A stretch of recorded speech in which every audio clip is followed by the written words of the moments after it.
Good evening, everybody, and thank you for your patience as we work through some last-minute technical things with the new system. I would like to call the meeting to order. We're going to start with the Pledge of Allegiance. Please rise.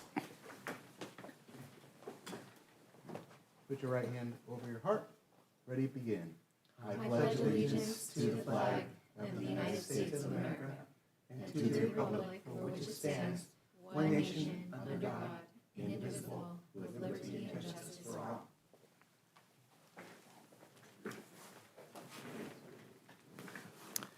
Thank you very much.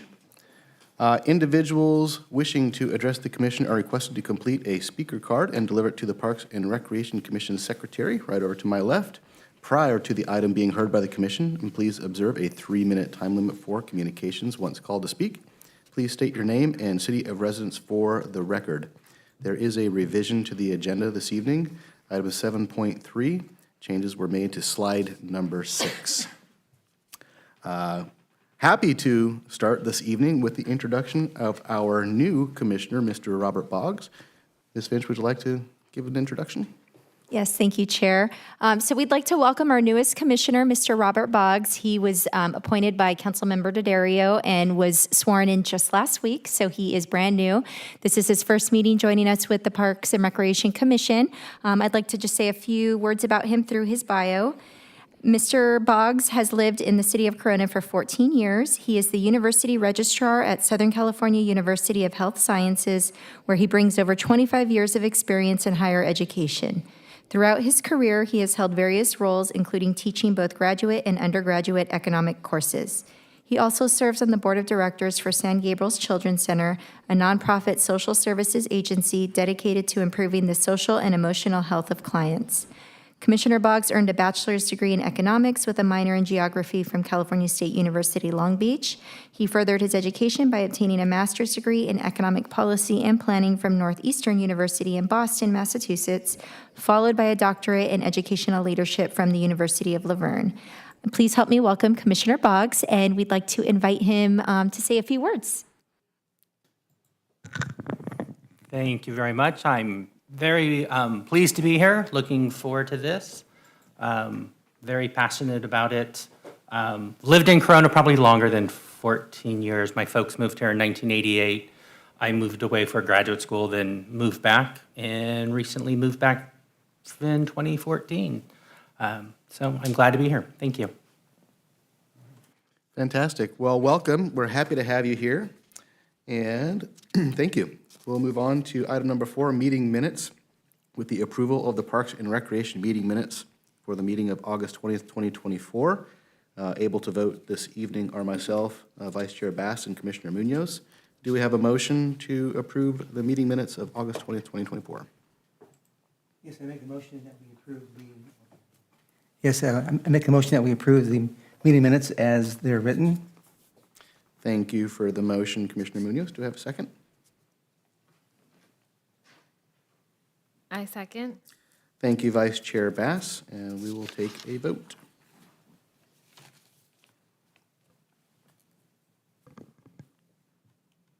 Commissioner Boggs? Abstain. Commissioner Munoz? Yes. Commissioner Bass? Yes. And Chair Olson? Yes. Thank you. Thank you. Item 5, consent calendar.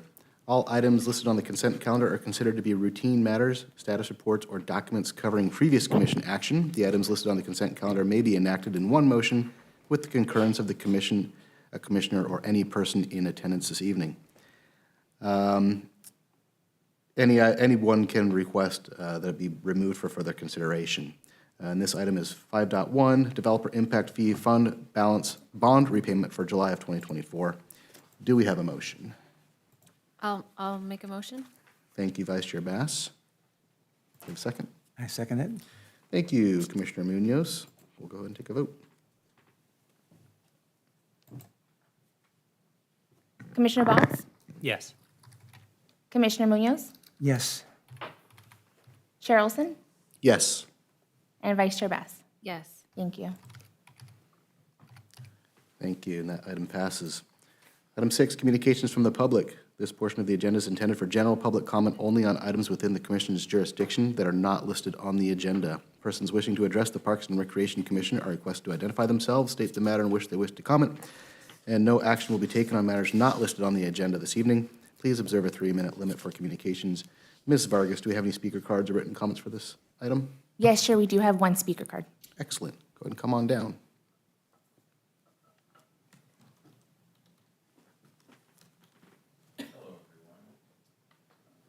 Is this on? Can you hear me? Yes. Okay, great. My name is Ian Miller. I live in Corona. I'm the Corona National Little League president, and we've recently learned of increases to the sports fields. We currently pay $4 per hour per field, and that's what we can afford. It has been now told to us that it's going to increase to 20.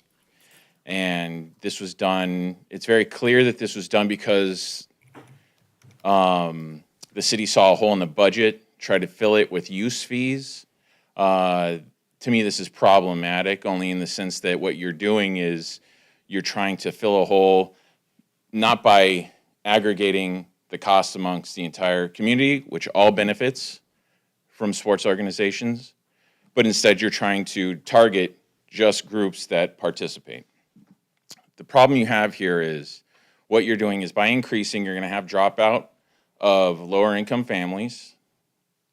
You're going to have basically some organizations actually close because they can't afford it. It'll take something like I think we pay probably around $17,000 a year. It's going to go up to $68,000. We're not going to be able to cover that. And this wasn't done in accordance with us. No conversation until it was actually decided upon, which is problematic. So none of the other sports organizations have reacted yet, but they will. We're going to show up to council meetings, and you guys are going to have to deal with this because what you're essentially saying is we're putting a tax on individuals, kids who play sports. It's a tax on sports. I don't know if anyone's thinking about that, but we put taxes on cigarettes, alcohol, because we want to discourage the use of those things.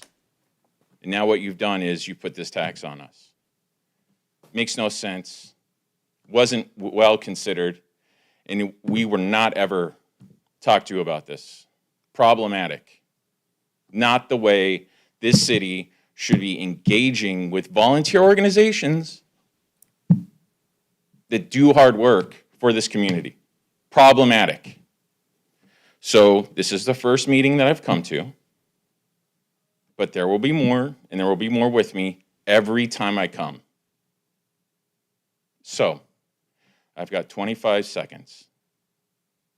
I really feel that this city really needs to think about what they're doing in terms of how we spread these types of fees. It's not politically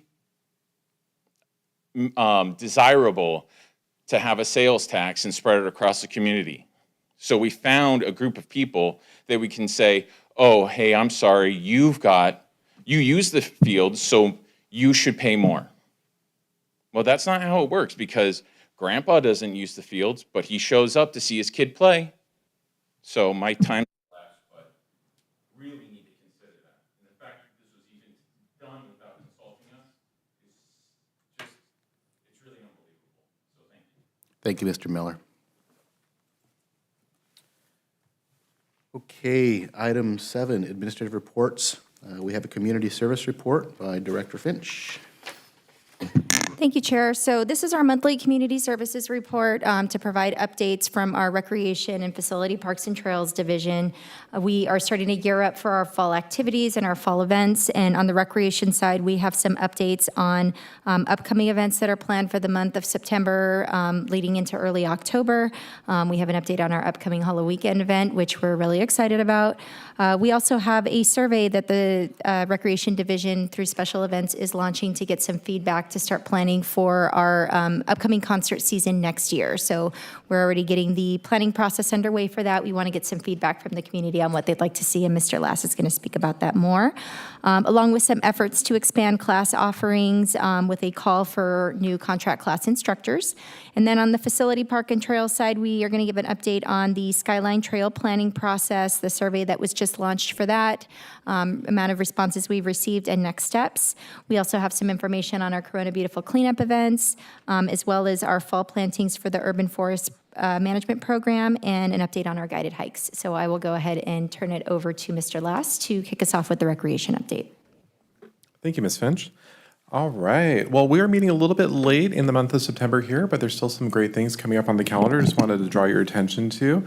This weekend, we are actually having our sold out 100th anniversary community showcase. So last year, we did a big shebang celebrating the historic Civic Center, its 100th anniversary, September 1923. And we kicked off a year of programming, inviting the community in to explore that space. To end that year of celebration, this weekend we will be having different performing arts, including CAT, OBC, we're going to be having Folklorico, and they're going to be taking you through the decades. So really great to invite our community up on the stage to celebrate, and we sold out. So I'm just really excited about that, and I think everyone's going to have a lot of fun. Also coming up, correction on the date, on Thursday the 26th, we're going to be doing an adaptive movie matinee where we'll be showing The Greatest Showman. The adaptive programs continue to do great. We're really connecting with the participants in those programs and getting a lot of great feedback, and we're just building the programs based on the interest we received, and just continuing to embrace and welcome everyone into our facilities. On the 25th, we are partnering with the United States Postal Service. They're going to be doing a presentation on lottery and romance scams and how to prevent those for seniors. So oftentimes they're using mail, gift cards, and these are somewhat prevalent in the older adult community. So just a great resource, education opportunity, and the Senior Center does great presentations like these pretty much every other week where you can learn more and be informed and be prepared with what to do. Our friends at the library will be holding their ReaderCon on September 28th. So this is going to be a kids and teens book festival. They actually have a guest speaker joining Miss Georgianne Irvine from the San Diego Zoo Safari Park.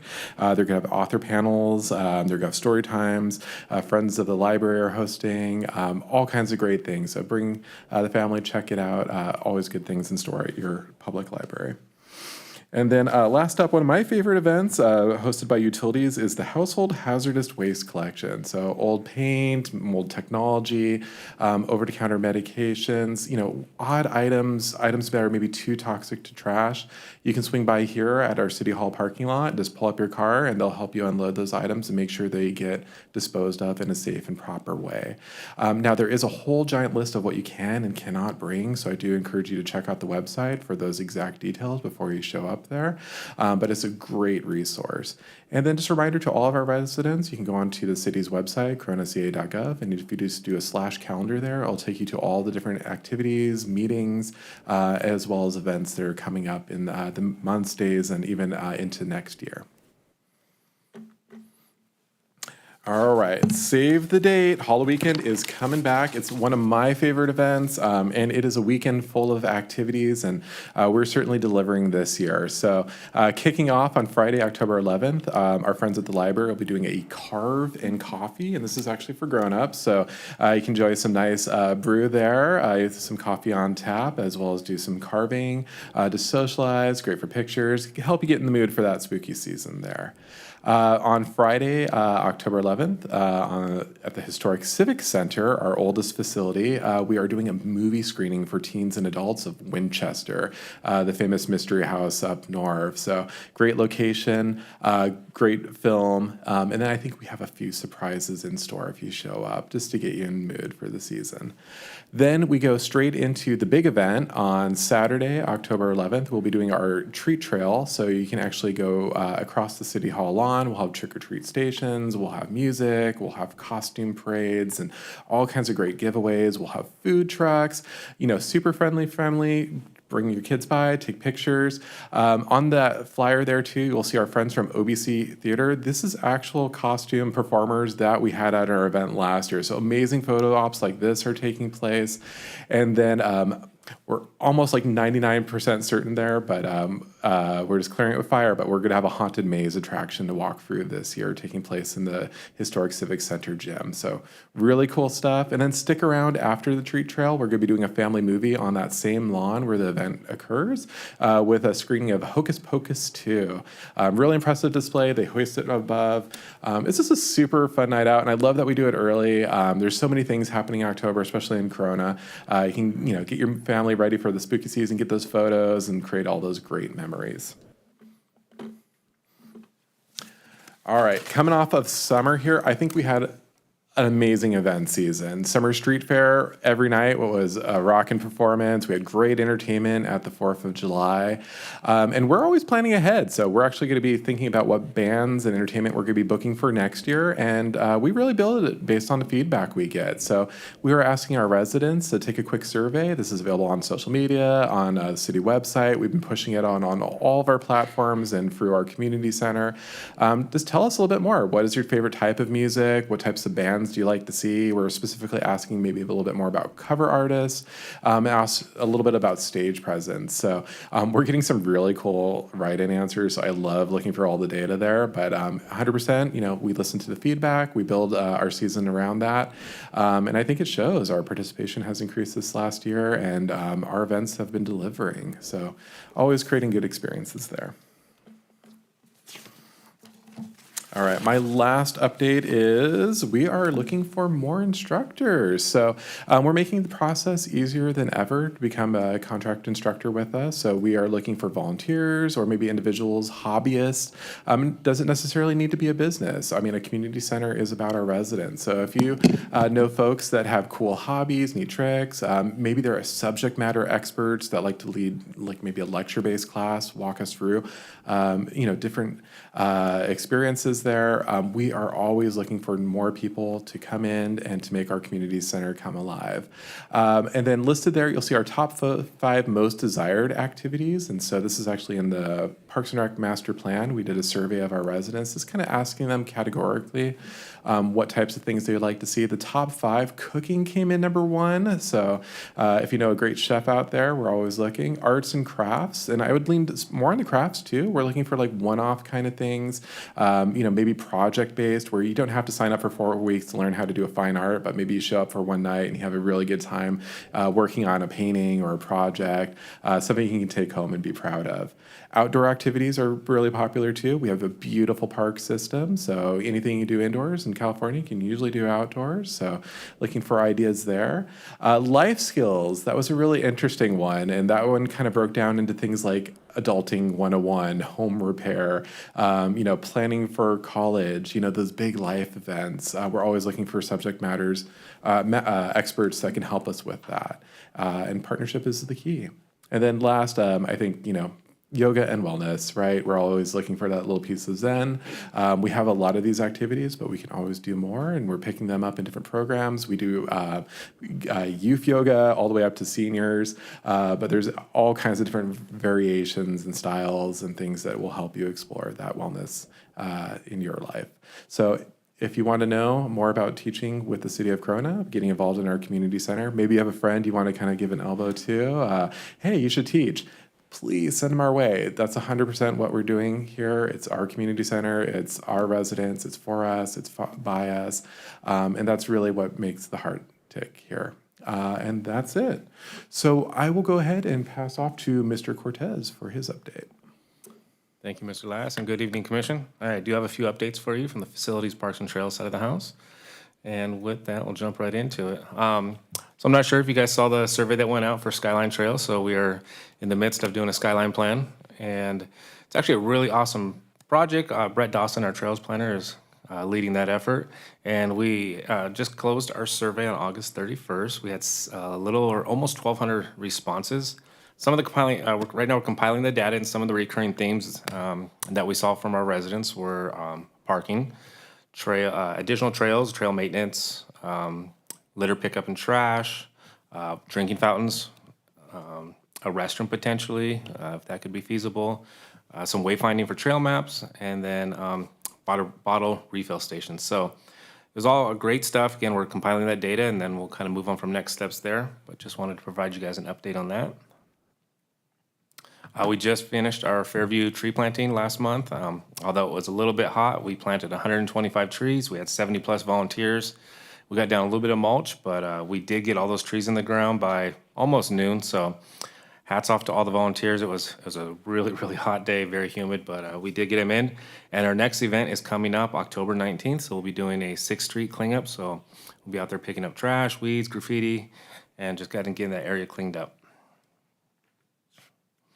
Another exciting thing I'm really excited about is we are beginning, now the weather's starting to cool down, we will begin our annual tree planting again. So this is aside from our volunteer tree planting, this is actually our reforesting effort that we're working on. So our goal of 3,000 trees per year, we are going to beginning our year 3 of 5. So we'll be, we've gotten a lot of our main boulevards kind of completed, and now we're actually going to be getting into some of those neighborhoods. So we'll be knocking on doors, letting people know that they're going to get a tree. We usually try to tag the house about a month before, let them know that they're going to be getting a tree. So we'll be out there working on that. That also helps us maintain our Tree City USA and provides the city with tree-lined streets. And lastly, we have our guided hikes beginning again. Also, now the weather's cooling down, we'll be starting those back up. So Saturday, September 21st, we'll be out there on Skyline. Our rangers will be out there covering native deer populations and where most likely their habitat will be, and kind of educating you, providing some fun facts along the trail. And those have been really popular, so if you want to join, please sign up. And with that, I will turn over any questions we have to the team. Thank you, everybody, for the update. Do we have any written comments or speaker cards from the public on this item? No, Chair, no written comments or speaker cards. Excellent, thank you. So, Mr. Boggs, as is tradition, we begin from my farthest right for questions and comments for the staff, so you have the honor of going first this evening. Thank you. I wish I knew this earlier. No questions. Thank you, Commissioner Boggs. Commissioner Munoz? Just a few minor things for Mr. Lass. On the upcoming events, are those all free events to go to, or the HCC and matinee and? Yes, correct. So the HCC present is a free event. The adaptive movie is a $5 fee. The Senior Center Lottery and Romance Scams Prevention is free. ReaderCon is free, and then Household Hazardous Waste is free. Fantastic. Great presentation. I loved it. I'm excited about the Halloween weekend activities. That'd be fun to go to. I mean, looking forward to. At the office, we have a pumpkin carving contest. Of course, the boss always wins, but I mean, he's always there doing things out of the extraordinary type of carving, so kind of bends the rules a little bit. It's always been fun. I like the quick survey. It's good to get the community involved in their choice of what they want to hear, who they want to see. Paula and I go to events all over Orange County, and then we have a fun time seeing different bands, different people. And I mean, I like all the songs I hear, but I mean, it's just good to get out there in the open, breathing some fresh air and being with some friends and family. So the more we keep people involved, the better we'll be as a community. On the instructors wanted, I think we need to add music and songwriting to that.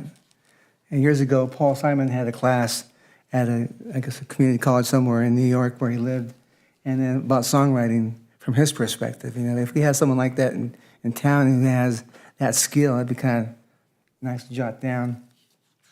It'd be kind of fun. Well, stay tuned. We have a surprise coming up at the Senior Center we're working on that involves music, and we hope to update you on that soon. Cool. Can't wait to hear that.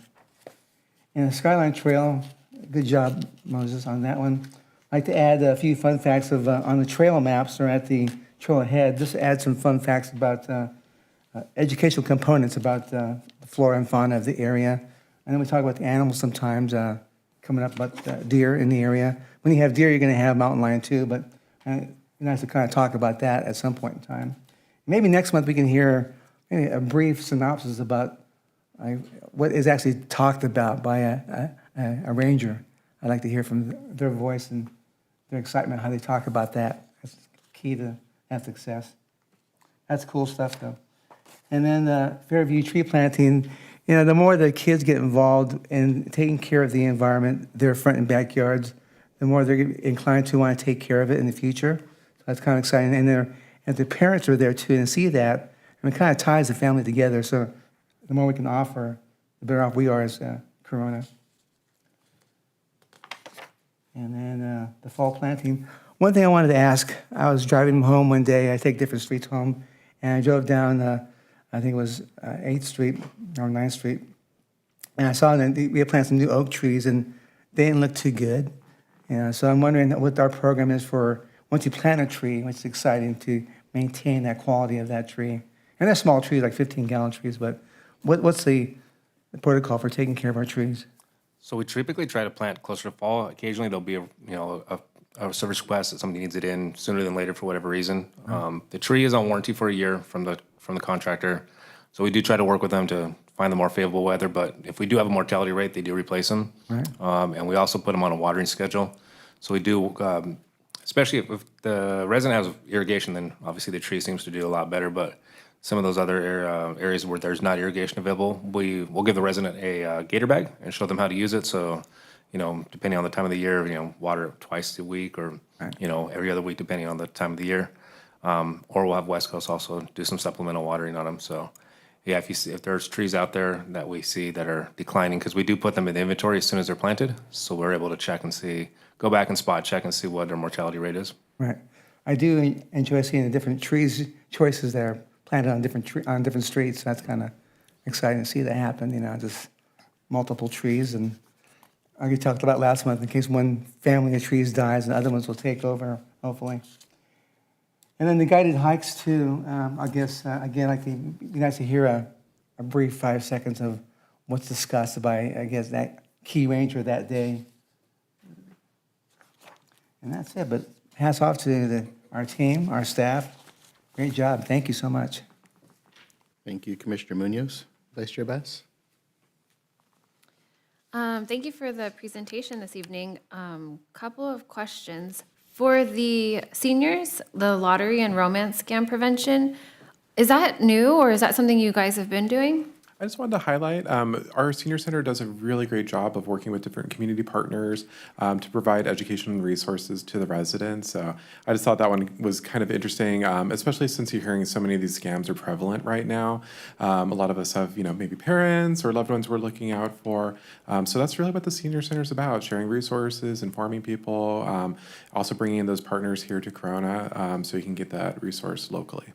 Okay, thank you for highlighting that. Yeah, I just had a friend whose mom was scammed through like your malware protection is expired and put all your information in. So I think it's so amazing that they do those type of educational programs for them. They're definitely needed.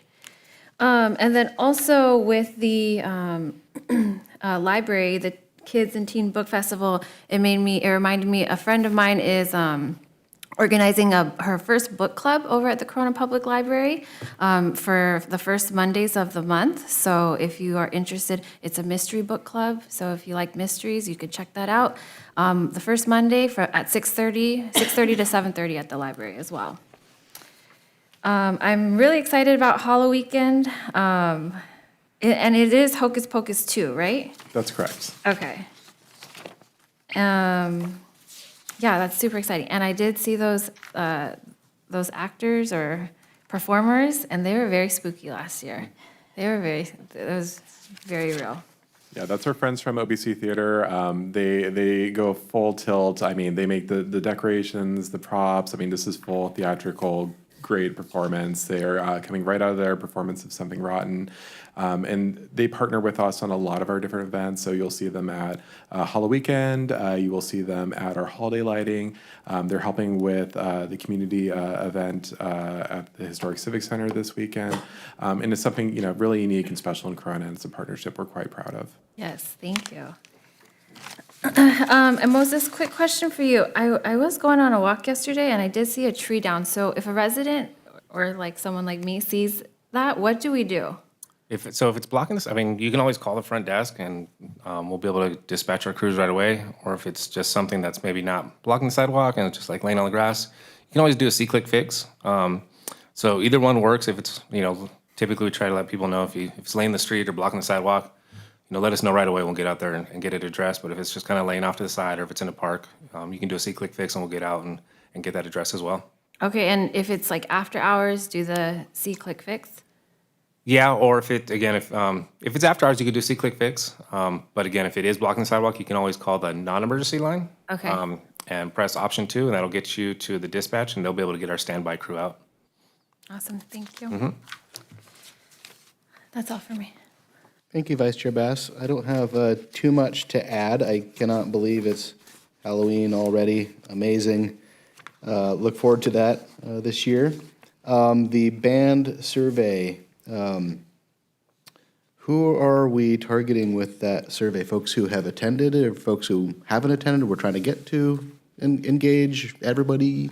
So we're just canvassing the community. So we're putting it out on all of our social media platforms. We're putting it out for our department newsletters, the city newsletter. We're sending it to program participants, sharing it where we can. There's a lot of surveys in Corona, so there might be some fatigue sometimes, but this is absolutely a fun one. And the folks that have opened it up, I see they're really thinking about it, and I love reading the write-in answers. Somebody put that they would love disco dancing. I wonder who that would be. But it really makes you think about the folks that you meet at the events too, because we get a lot of direct feedback there. But it's a way of taking that that information and quantitizing it, and then as we go into our special event proposals for the future year under the budget season, we usually try to tie that to, these are the types of genres, or these are the types of bands, or, these are the types of appeals within the community. Excellent, thank you. And quick question for Mr. Cortez on the Skyline Trail. I'm looking forward to seeing the results of the survey when they're compiled. But just a quick update on that footbridge project. How's that going out there? On the bridge, so we're still in design. We got the actual design of the bridge. We're going through the environmental and the design for where it would actually go. So Public Works is working on that right now. I don't have the exact time frame, so I don't want to just tell you one, but I can follow up with you on that on a time frame. Great, okay. Thank you. And fall planting. I guess now is the time to plant. I know we've been planting stuff all summer long. How much more successful is it when we do it in the fall? So it's a lot better. Once the weather cools down, we're having to do a lot of supplemental watering, and our mortality rate obviously is up higher when the weather's hot, so we do have to go back and replace trees. But as we're getting into fall now, it's a lot more successful, and that's when we do a bulk of our planting, especially for the reforesting effort. Most of our trees recently have been either some kind of service request that, the tree needed to be replaced for whatever reason, or our volunteer tree planting events. But this is when we'll really get into the bulk of our planting for our reforesting efforts. Gotcha. It looks like we got maybe one more hot weekend ahead of us. Yeah, I saw that coming up in a week or so. That's it. Thank you very much. And move on to item 7.2, the volunteer program update with a report by Ms. Black. Hello, Chair and Commission. My name is Madeline Black, the Volunteer Program Coordinator for the City of Corona. I am here to provide you with an update on our volunteer program. Please note that this presentation is for informational purposes, where there is no ask, but we do want to keep you up to date on the progress we've had on these last 3 years of our program. So, where do we start? Where does one start their search? We have a few ways, depending on what kind of commitment the individual is looking for. I provide referrals through most communication platforms for all opportunities within the city. So these come in online. The bulk of these come in online. We use CivicRec, which is our registration software, and Qualtrics, which is the city's survey tool to register for individual events or to get interest for our long-term opportunities. So how do you get in contact with me other than that? So you can walk in and come see me at Corona City Hall, give me a call or send me an email. This is my contact information. I am available Monday through Thursday from 7 a.m. to 6 p.m. If you've got an idea, I'd love to hear it.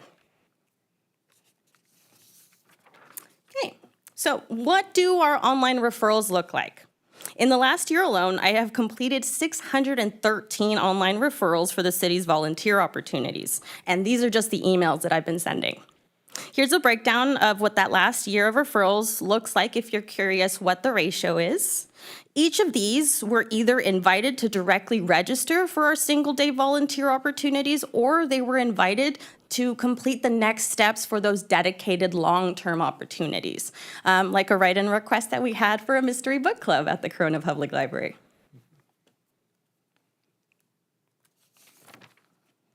So not only are we working with the community to provide direct referrals for these unique opportunities, like we also have internships and group service days, but I've also formalized our the volunteer orientations for the Community Services Department and the Animal Shelter. Each of these events, the monthly orientation, is curated to fit the needs of the staff and services of each program, which makes finding great candidates easier, all the while streamlining the application process as much as possible. As an example, we host a weekday morning orientation for the Corona Animal Shelter and an evening weekday presentation for the Community Services Department, as they both appeal to different community groups. The application process has been standardized and implemented for both the Community Services Department and the Corona Animal Services and Shelter. Let me show you what that looks like. So we're going to start off our grand tour of our volunteer opportunities at the Corona Public Library. Here you can see this young man is participating in our book cleaning crew, which happens every Saturday from 11 to 1. We open the doors just for teens to clean books. It's very popular. The Friends of the Library is also a great moment to brag about them as our volunteers at the library. Jumping over to our Corona Senior Center, here you can see a great volunteer that is dedicated to our senior nutrition program, where they provide lunches to our seniors. Jumping over to our Circle City Center, where we host our brown bag grocery distribution program with our volunteers, which are also greeting our participants and leading exercise classes. Staying within recreation, we also have volunteer opportunities within youth sports. Some of these offerings are basketball, indoor soccer, and volleyball. Staying within the facilities, we do have more opportunities outside of community services that I help with. So here you can see we have a volunteer with code enforcement. We have volunteers at the Corona Animal Shelter helping with adoption services, animal socialization, and kennel assistance, which is incredibly needed.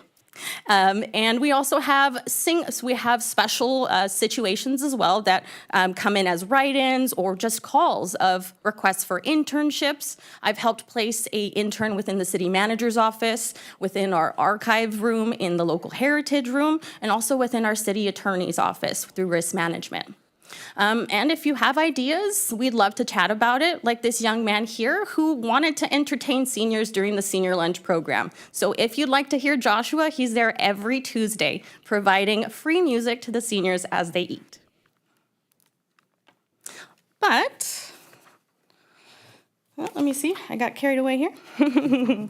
Okay, so not only are the city's volunteers hard at work within our facilities, they're also thriving in Corona's public spaces. So I have some great examples here. Our Corona Beautiful Community Cleanups, which I help the Parks team create every year, has 10 events. Here you can see our 6th Street cleanup earlier this year. Our Adopt a Park program is in full swing. We have 8 active partnerships, and people want to keep signing up. So we have this as a 6-month opportunity, and everyone wants another 6 months. Here we have Patria Church at Village Park, who has been a great adopter. We also have our guided hikes volunteers, because not only are the park rangers leading these guided hikes, they have volunteers with them talking about these educational points of interest. Here you can see our volunteers Tara and Diane helping our park ranger Irfan with one of the guided hikes. But we also have specific requests that come in from organizations or businesses. Here you can see there's a picture of our Amazon warehouse employees coming in and helping us clean up Santana Park. So I'm happy to share that this program is steadily growing as we improve upon our opportunities every year. I created this 3-year comparison so you guys can see how it literally is growing every year. So we have our volunteer participants with the green chart. You can see our 1st year of our program, 2nd year of our program, and 3rd. Same can be said for our service hours, which are steadily increasing every year as well. And we're always looking for ways to put our name out there, and social media is the name of the game. Our volunteers love to see themselves represented in our social media platforms. So I regularly collaborate with the communications team, and I'll give them a shout out because they helped me create this graphic, to bring this great content to our community.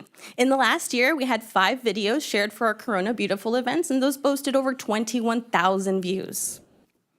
I'm also out there at these events as much as I can, sharing city resources and swag through community outreach.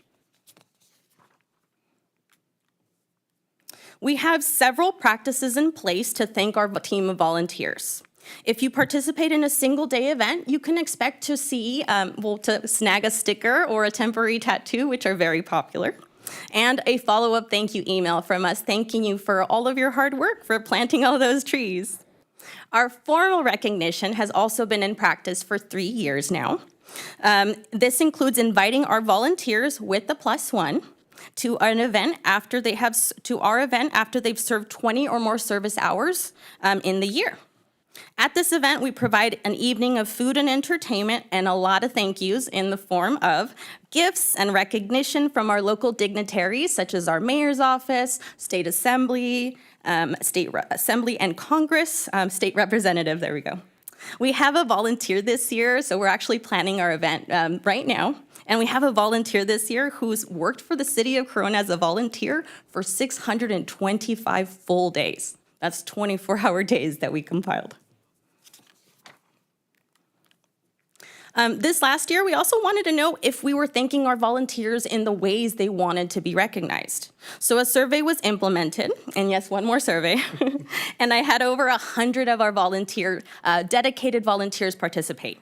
So we know that there are school requirements and goals for education concerning those service hours, but it was amazing to see that the bulk of our volunteers are here just to give back to their community. I mean, look at that, 74% said they're just doing this to give back. But we still want to thank them. So I always make sure to thank them when I do see them, and our staff are great about communicating and thanking them with, that swag item, that sticker, that temporary tattoo, because their impact is real. We also noted through our survey that the older generation of our volunteer participants like the formal event, and some of our younger volunteer candidates don't really like the formal event. So we're adding a few smaller events this year so they can have the best of both worlds. So we're envisioning maybe an ice cream social at the library, maybe a pizza party for the senior center volunteers. So what's next? We have plenty of successful events and services that are going to keep going strong.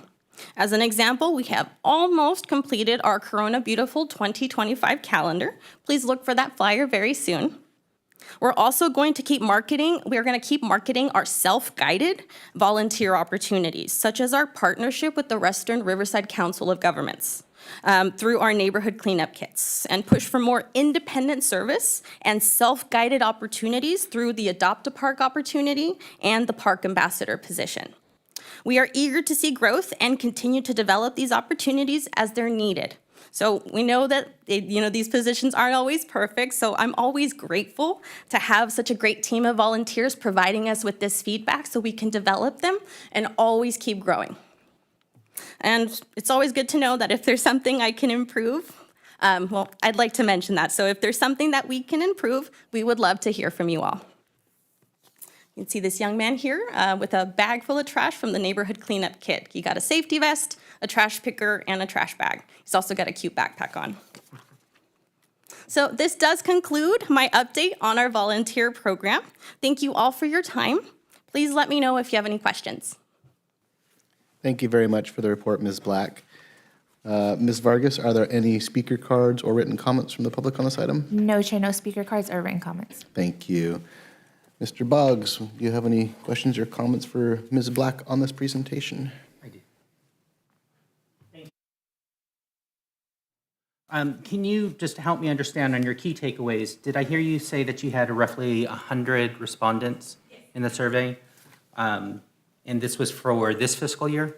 This was this fiscal year out of our total volunteer team that's dedicated. So these are volunteers that are in our facilities and have completed a background check for the city of Corona.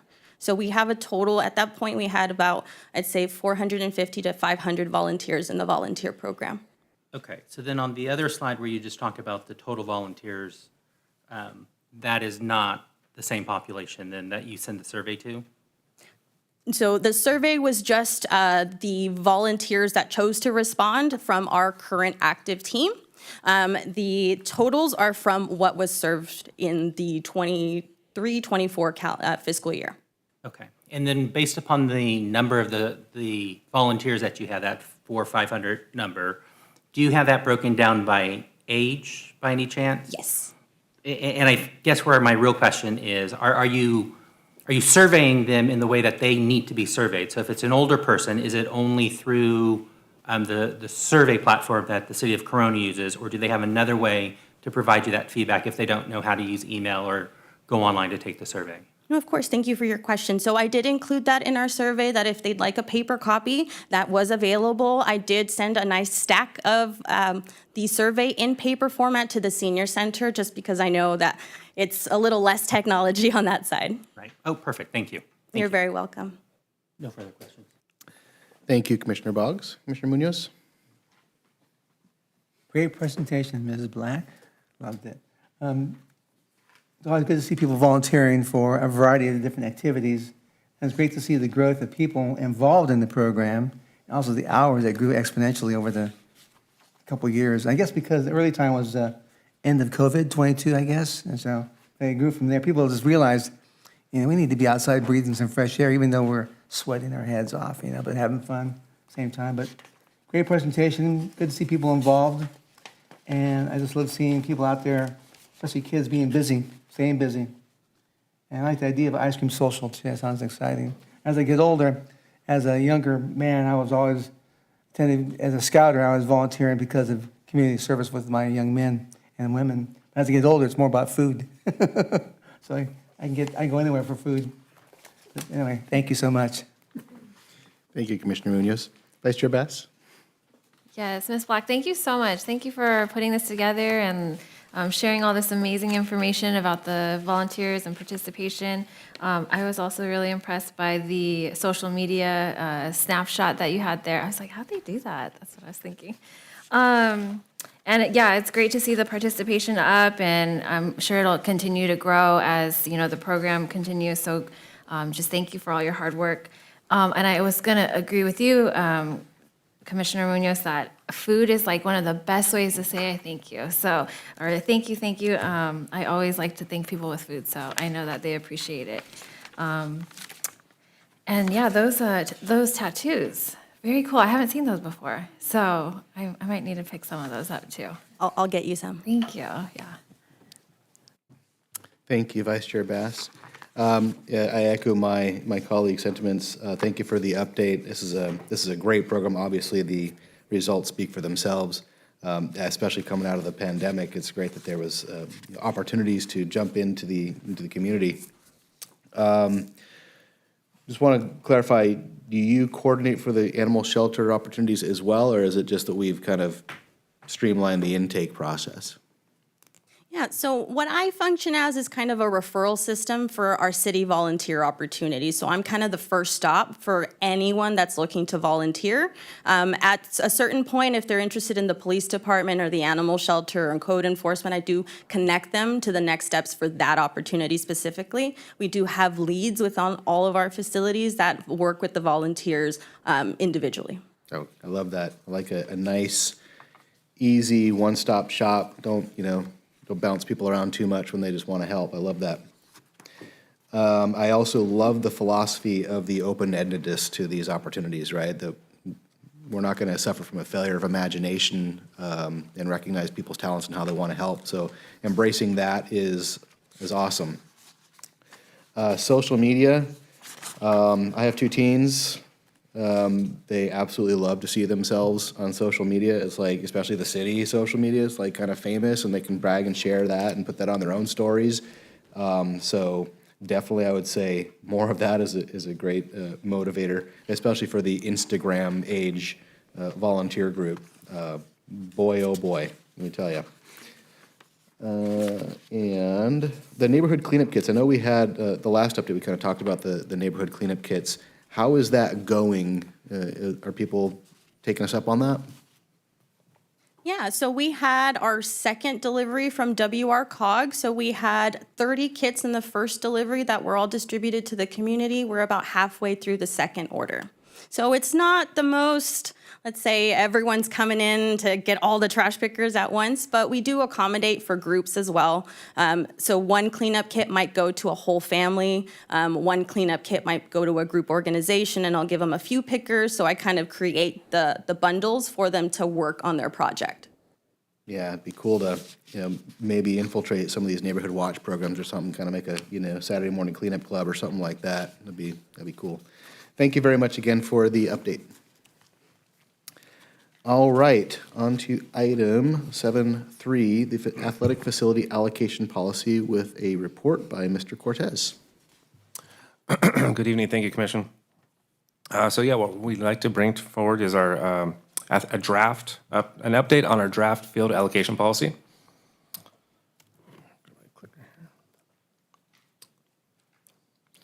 And the ask is that the Parks and Recreation Commission provide feedback on the revised athletic facility allocation policy and recommended approval to move forward with the City Council for them to review this at the Fall Policy Workshop. So a little bit of background on the program. The athletic facility allocation policy is intended to provide fair and consistent process for allocating sports fields, sports courts, and other athletic facilities owned and operated by the city to our community youth-based groups. The original one was back from March of 2011, and this also outlines and identifies our user groups by classification, outlines allocation process, establishes allocation procedures, and institutes the rules and regulations for the field usage and sports field usage. Some of the current challenges, just so to kind of touch on that, is the current policy hasn't been updated in 13 years. So it is a little bit outdated and doesn't meet the current practices and needs of our sports groups. The other item is that a lot of the sports groups and level of competition has expanded over the years. A lot of the groups are starting to have travel groups or club teams or branches of like a select team. So the use has changed a little bit since then versus just, your typical everybody plays type sports. Lack of clarity on which groups and programs get priority use of the facilities and fields. And another challenge that we've really seen pick up in the last few years is the sheer number of groups requesting use of facilities has increased. So the leagues are not only expanding, but we're also getting more requests from different organizations for field use. Some of our groups have had certain fields for a number of years and kind of consider that their home. So that is another challenge we've had when allocating fields to different groups on those fields. So that addresses some of this in there as well. And not enough facilities to keep up with current requests and allocations coming into our team. So the revised policy is designed to address those challenges. We've revised and written the policy with some changes that will help ensure that the groups have equitable access to our athletic facilities. Changes prioritizes community programs that are sponsored by the city, such as co-sponsored events that take place on our fields, and also establishes firm deadlines for submitting allocation packets to our team. That'll allow us to be able to get in there and allocate those fields based on the actual need and give us ample time to be able to allocate those fields, and we're not scrambling last minute to try and find field space for these groups. So the revised policy is broken into 6 sections. The first section is goes over our different classifications. So it goes over our Group 1, which is the city and other government agent entities, including our co-sponsorships. Our Group 2, which is our resident and recreational nonprofit, kind of everybody plays. So this is going to be your ASOs, your Corona, Little Leagues around town, and some of our soccer groups. Our Group 3 is resident competitive. So those are going to be some of those local club teams or travel teams from Corona. And also our group 4 is resident, private, for-profit. And then group 5 is non-resident use. So that goes over the categories. The allocation process in step 2 establishes strict deadlines for submitting the field allocation request to our team.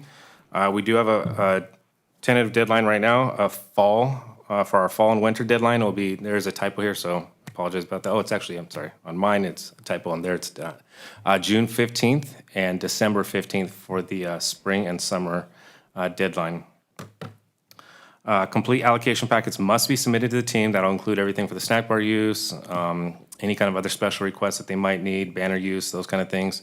All of that would be outlined in that packet. And the allocation must have everything documented in that process. The facility use permit goes over the user group what they must obtain to get their permit. The fees and facilities are determined by the master fee schedule. And permits are issued to the applicant only, so we can't, does outline not allowing the leagues to sublease their fields or exchange them for days or with other teams.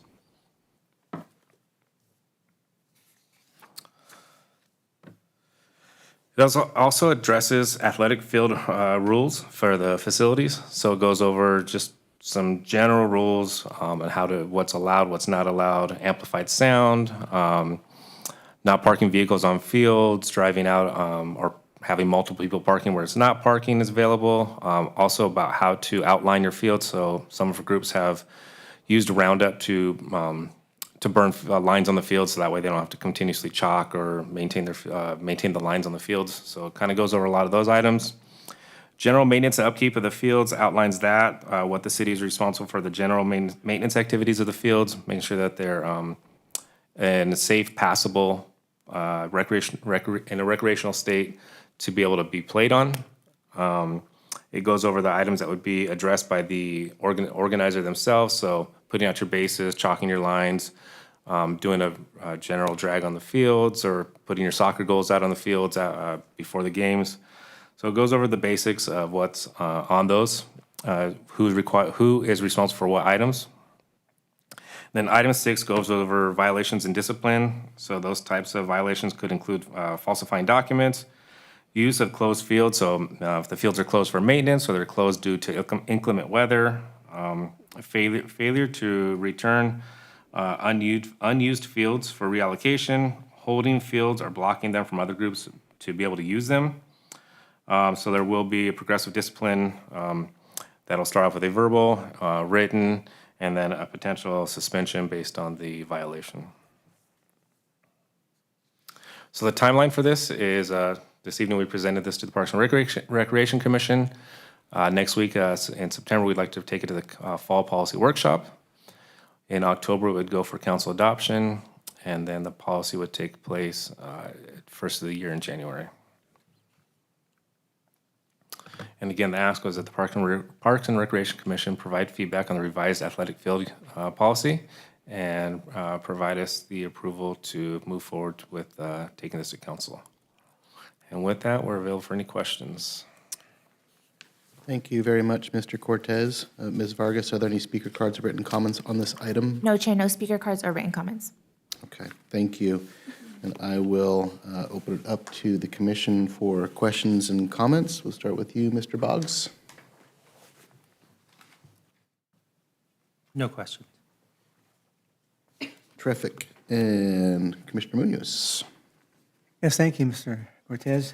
I read through this over the weekend and even through today, and it was a well-written document. So I had high five to those who put this together. A lot of thoughts here. I'm wondering how this compares to our neighbors in the area, Chino, Riverside. What are they doing to comparing apples to apples? You know, because that leads into our next thing, which is costs. You know, so I'm sure we're trying to meet some expectations of our own and being competitive on the market for it compared to other cities too. And then thirdly, had my ear pulled on Saturday at an event I went to. Yeah, and then it was a breakfast, and I saw some photographs of some of our parks here, and they typically get people asking, well, can we afford this? Can we afford that? How about this park here? How about that park there? So I just kind of raised that issue where, you know, some of our parks are high quality, and then other parks who may be overly used, and from soccer and other things. So I'm wondering how, again, how we compare them to other cities in an area, and then how do we, I've heard it before too, but just kind of hear me out for a second, and how we're doing to maintain our quality, and what we do to raise that quality, and how it lends itself to raising fees.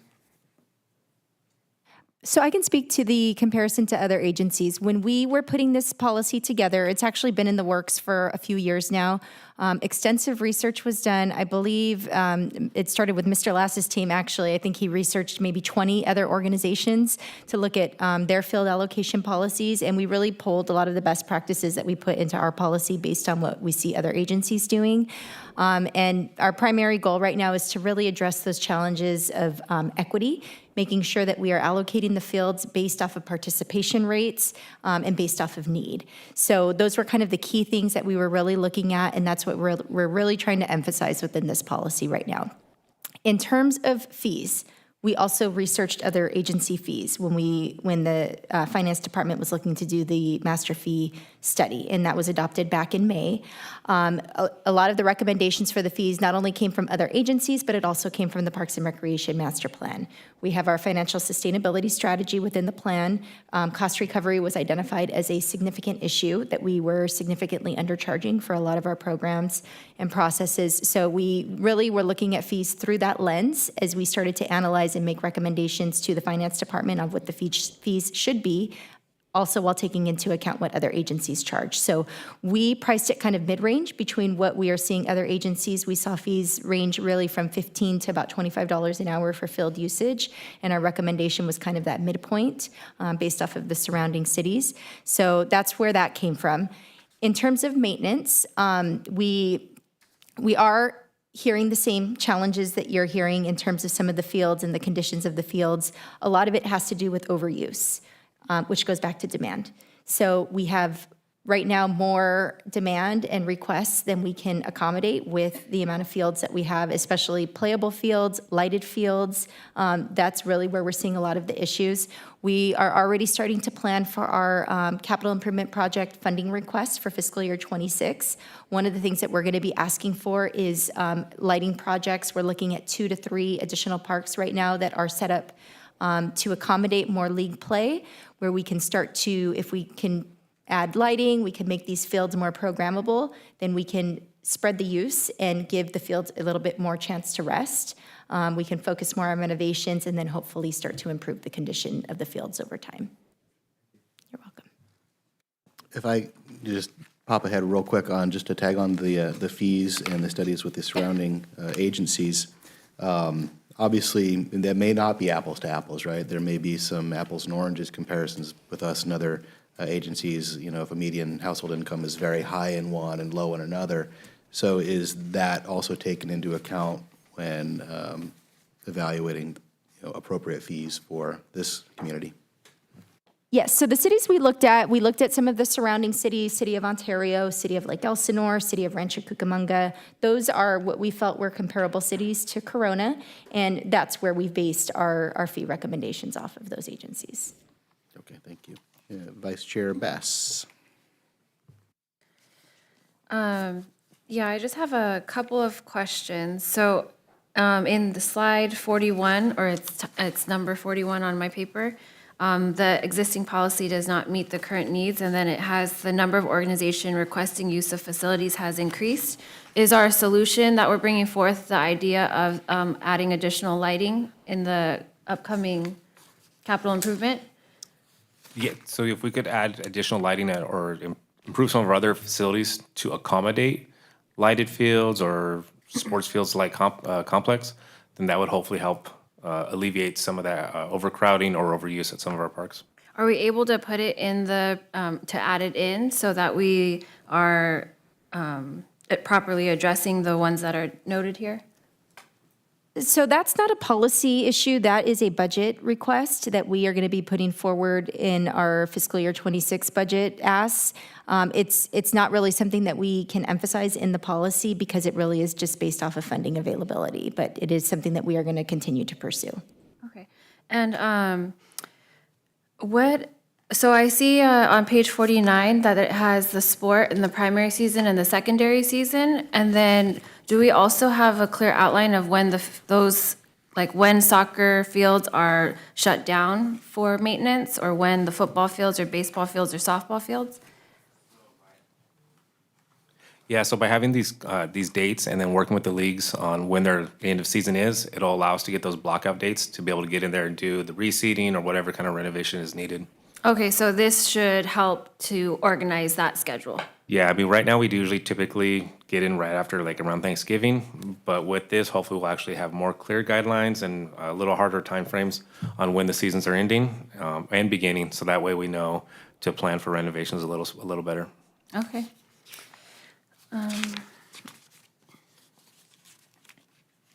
I agree with Commissioner Munoz. I think it was a really well-written document, so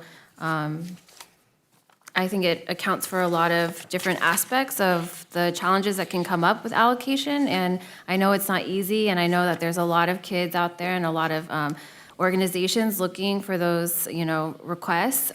So, good job, thank you. Thank you, Vice Chair Bass.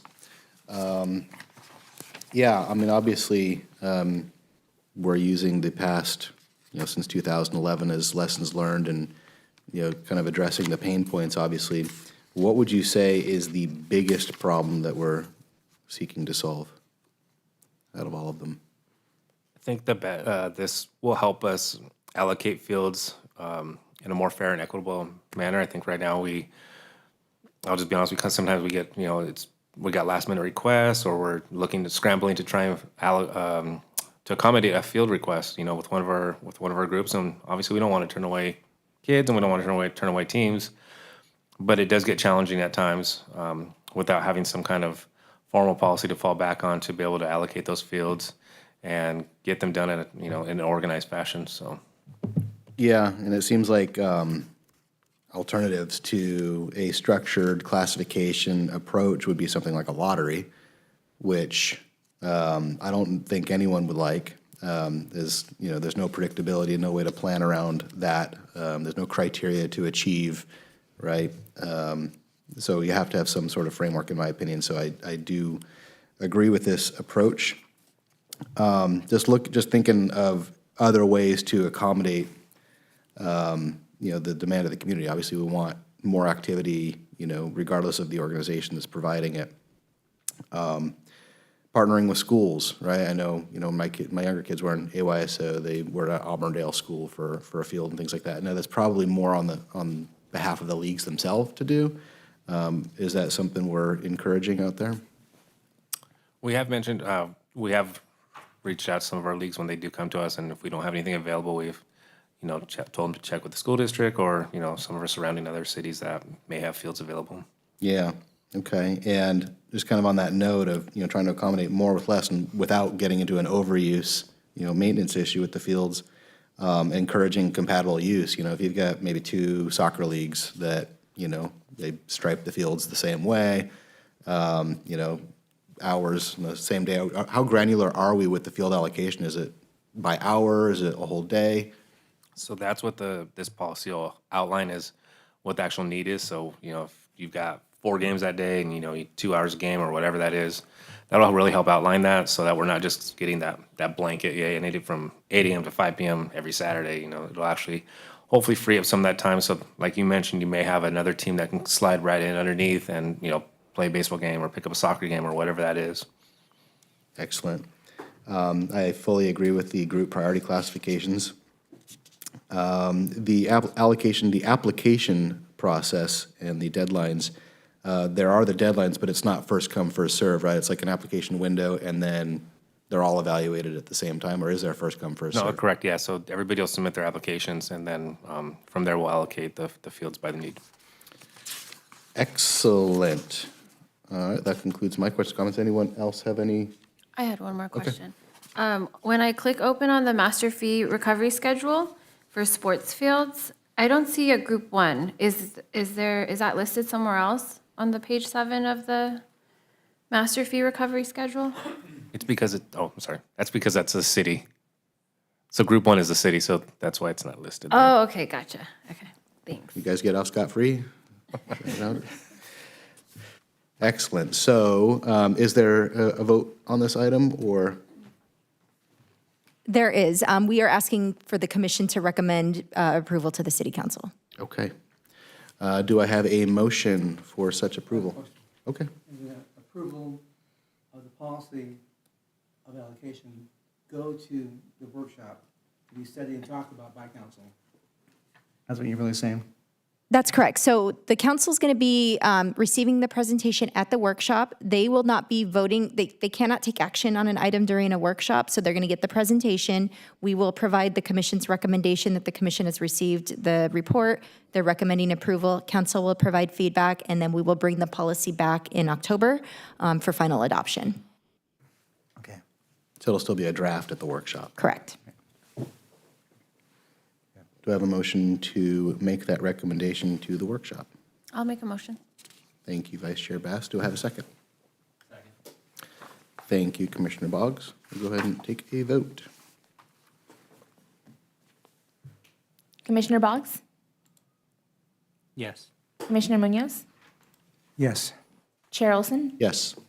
And Vice Chair Bass? Yes. Thank you.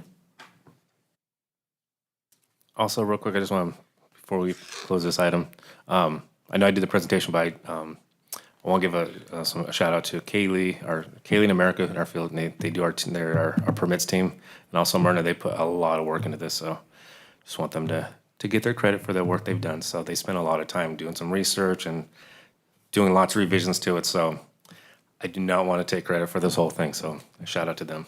Thank you. Thank you It for that. shows.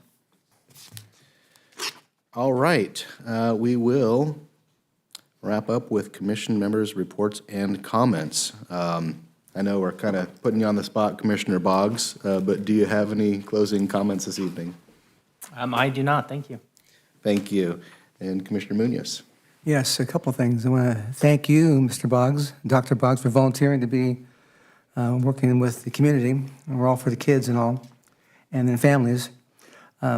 Also, I want to say that it's been a great summer.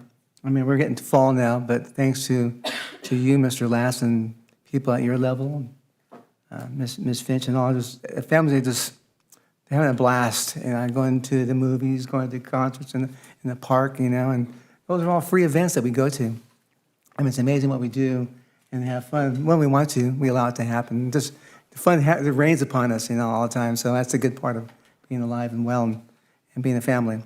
But thank you for all that. Thank you. Thank you, Commissioner Munoz. Vice Chair Bass? Yes, I wanted to say thank you for everyone's hard work and contributions tonight to the presentation. The timing is interesting. I did have something I wanted to share with everyone from one of our nonprofits work to bring the first all-girls youth flag football league to the city. Do we have? Oh, yep. So this was last week. We had our opening week. And I just wanted to say that things like the allocation policy that came up this evening are so important because it protects the space for rec play. And a lot of these girls, it's their first year ever playing or participating. Flag football for girls just became a CIF sport last year in high school. And so it's really important to be able to give them the space and the experience. They were super excited and thrilled to take some team photos. So I just wanted to say thank you. I think sometimes the work we do can feel disconnected to the end users or the kids or the people that are out there. So I just wanted to give all the ladies a big shout out and say thank you for everyone's hard work. Yeah, thank you very much. That was awesome. Yeah, the shout out to Corona High for being awesome at girls flag football. My kid played it, just kind of on a whim, and she just had a blast. It's so cool. So yeah, very good, and well-timed points. I don't really have anything to add other than, kind of echo my colleague's sentiments. I appreciate the staff's willingness to iterate on what has been done before and improve. Not only willingness, but that's kind of like a driving principle, which I appreciate, and innovate stuff that hasn't been done before, right? And give it a try. And if it doesn't work, we don't do it again, we'll try something different. I think that's a really great quality to evolve and stay relevant and fresh with our community, so I appreciate it. And with that, thank you for joining us for the Parks and Recreation Commission meeting. We will adjourn the meeting at 7:22 PM. The next meeting of the Parks and Recreation Commission meeting is scheduled for Tuesday, October 8th this year. Thank you very much. Have a great evening, everybody.